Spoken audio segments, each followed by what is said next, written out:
Hi, I'm Zihang from the University of Wisconsin-Madison, and this is a joint work with Rudra and Vikas. We describe an online Riemannian PCA for stochastic canonical correlation analysis.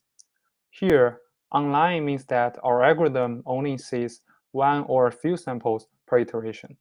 Riemannian means that we're exploiting some structured spaces instead of doing optimization on the whole real space. We will see shortly that our algorithm has a lower complexity per iteration and faster convergence rate compared with other alternatives. And these results follow simply by adjusting or tweaking known results, which is nice.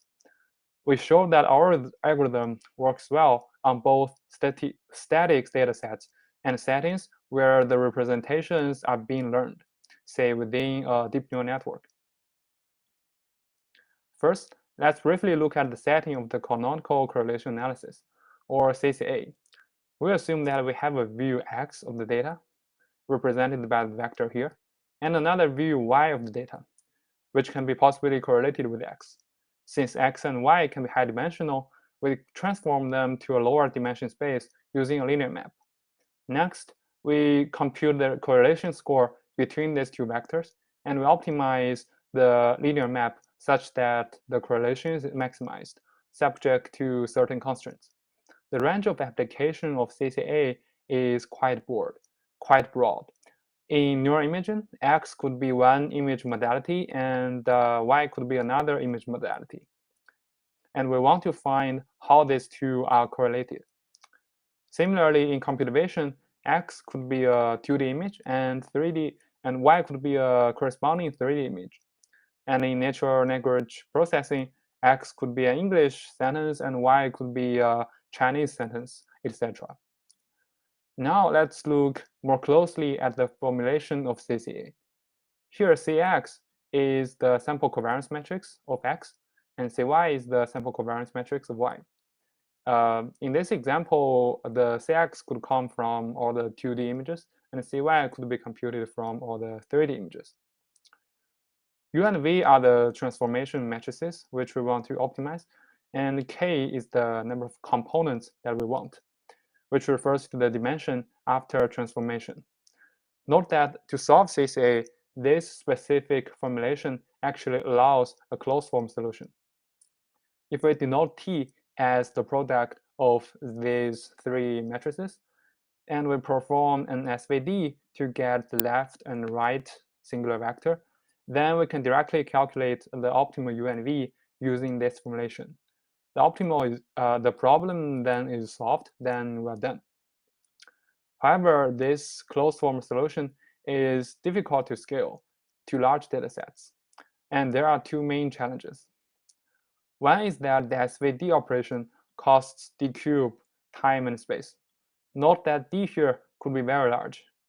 In fact, for standard 200 by 200 by 3 color image, the d could be even larger than 100K.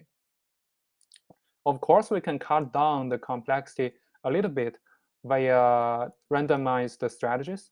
In any case, the second challenge is that even computing this covariance matrix itself is very challenging because the complexity is of n squared, where n, for example, could be very large for modern size datasets. For example, larger than 1 million for ImageNet. So the closed form solution is great, but it's really infeasible for many modern applications. One promising direction to scale the CCA to larger datasets is the online CCA, or say streaming CCA, and this has been studied by several recent papers. In streaming CCA, we process one or a few samples at a time, and in principle, we only need to go through the dataset once. In this way, we compute the computation per iteration becomes independent or only weakly dependent on the dataset size n, which is easier to scale. However, the ideas we have now for streaming CCA algorithm still need to deal with one issue, and this pertains to how we satisfy the whitening constraints during the optimization. In CCA formulation, these two are called whitening constraints because they require the components after transformation to be decorrelated with each other. The issue is indeed solvable, Most current approaches utilize stochastic optimization and use a small batch of data to construct the covariance matrix. And then they do the inverse to satisfy the whitening constraints. But there's a cost, d cube, associated with this step. So can we have an algorithm that has at most d square complexity per iteration and also converges fast, say at a linear rate? Let's see one strategy to do this. Before I proceed, I should note that since the processing of U and V are symmetric, I will only cover the optimization of U, and the same strategy will apply for V. Our first key observation is that we can exploit the geometric nature of the feasible set to make our optimization easier. Suppose U lies in this D by K real space. Again, D is the data dimension and K is the number of components that we want. Obviously, we can perform our optimization over this entire real space, but we find that we can actually decompose U into a product of several constituent matrices, which lie on certain structured spaces. Let's unpack it. First, we have U tilde, which lives in the Stifel manifold, the set of all orthogonal matrices. Then we have Q, which is the member of a rotation group. And finally, we have S, which is an upper triangular matrix. By constraining our optimization scheme on these structured spaces, potentially the optimization could be faster. Our second observation is that PCA can provide us a warm start to compute CCA. Let's briefly recall the formulation of principal component analysis, which is to maximize the trace of R hat, where R hat is the product of U and the covariance matrix. After solving a PCA, we multiply the solution U hat with the half inverse of the R hat. It does satisfy the whitening constraints. Now we can look at the reformulation simply by instantiating the above two observations. We reformulate the CCA like this. The objective is composed of two parts. The first part is the original CCA objective, which we call F tilde. And the second part is the objective we derived from the PCA formulation, which helps us satisfy the whitening constraints. Then in the constraints, we have the original whitening constraints and the constraints that pertain to structured spaces, which we just discussed. Our optimization scheme is as follows. Recall that the rows of U tilde, Q, and S here on the upper right corner of the slide. Given the input X and Y, we compute the updated direction from the PCA term, and then the original CCA objective, respectively.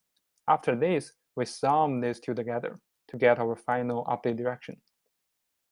And after the algorithm finishes, it will produce U and V by multiplying these matrices together. When we perform the optimization, instead of a standard gradient descent involving the entire real space, we need to perform Riemannian gradient descent to make sure that the matrices lie on their respective manifolds. The update of U tilde is composed of two forces, one from PCA term, which lies on the Riemannian because we are searching for principal components, and another one from the CCA objective, which lie on the Stifel. To understand the relationship of Riemannian and Stifel more visually, let's look at one example where k equals to 2 and d is 3. Here we have this form of the 3D coordinates, and the point on the Riemannian corresponds to a 2D plane, and the point on the Stifel corresponds to a set of basis vectors. Similarly, when we update the QU, we will make sure it lies on the Stifel orthogonal group, the special orthogonal group. And when we update SU, it will remain an upper triangular matrix. That's really it. So as long as Riemannian gradient descent proceeds while account keeping that all of them stick to their lanes, we will be fine. If we carry out the calculations, these are described in the paper. Our algorithm has d-square complexity per iteration and convergence in linear rate. Please see our paper for detailed proof. Note that in our algorithm, we did not utilize the inverse of covariance matrix to satisfy the whitening constraints. Instead, we rely on the PCA term to do this, which leads to d square complexity per iteration, since k is usually a small constant and much smaller compared with d. Now let us check some experimental evaluations. Let's first look at the CCA on static or say fixed datasets. Here we take MNIST as an example. X could be the left part of the image and Y could be the right part of the same image. We perform experiments on MNIST, median mu, and CFR datasets to compare with the baseline method called MSG. We can see that on MNIST and CFR, our method outperforms MSG clearly. We notice that on median mu, our method underperforms MSG when k equals to 4. So we tried to understand the reason. It turns out that on median mu, only the top 2 eigenvalues are significant, which means that the most correlation is already captured by the top 2 components. So more than 2 are not really needed. So overall, our method outperforms the baseline method clearly.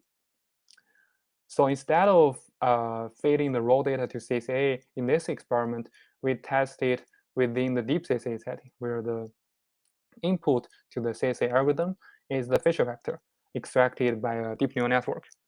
Let's denote the length of the feature vector as d. We conduct experiments where d increases from 100 to 1000. We can see that our method scales better than existing DeepCCA method, which utilizes the closed form solution of CCA. Last but not least, we explore an interesting application, showing the use case of CCA for fairness experiments in deep neural networks. Let's consider a simple setting here, where we want to train a deep neural network to predict the attractiveness of a person from the person's picture. In this process, we may often find that due to the nature of the dataset or some other factors, the gender or another sensitive attribute may be associated with the response variable, which we hope to control for or avoid. What could make the problem more challenging is when we do not have access to these protected attributes in the datasets due to some privacy reasons. So how can we approach this problem?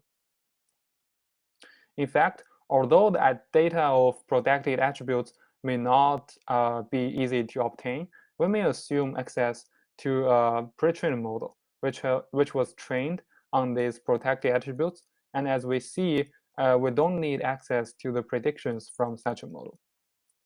Here we take a ResNet 18 as an example. Let's say we want to train a neural network which predicts the attractiveness.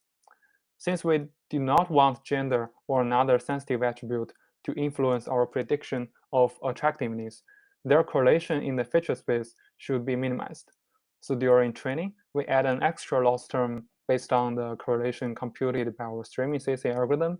We denote the 3 positions as COM0, 1, 2. And we can see that by adding this CCA-based regularizer, our accuracy remains comparable, while we can obtain improvements for some commonly used fairness metrics. Note that for DEO and DDP here, small values are better. We can also see that the DEO and DDP vary depending on which layer we apply our CCA loss. That's all. Thank you for watching this video. Please see our paper for more details. The code is available, and feel free to reach out to me if you have any questions or comments. Thanks.